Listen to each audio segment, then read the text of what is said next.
কিয়ামতের আগে শুধু নাম থাকবে, সুন্নি সুন্নি সুন্নি নাম বলবে, কিন্তু আসল সুন্নি নকল সুন্নি চিনা খুব কঠিন হয়ে যাবে।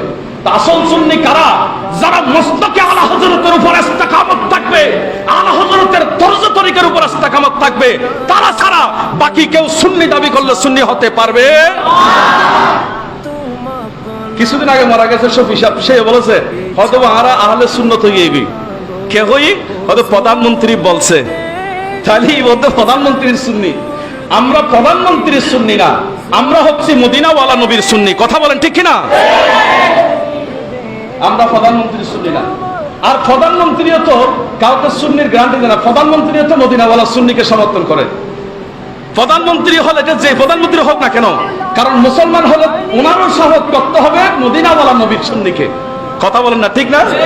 আমরা সেই সুন্নি, আল্লাহ পাক সেই সুন্নতের উপর তাকাত তৌফিক দান করুন। উরুসে আলা হযরত চাঁদের 25 তারিখ প্রত্যেক ঘরে ঘরে করবেন, প্রত্যেক ঘরে ঘরে উরুসে আলা হযরত করেন, আম করে দেন।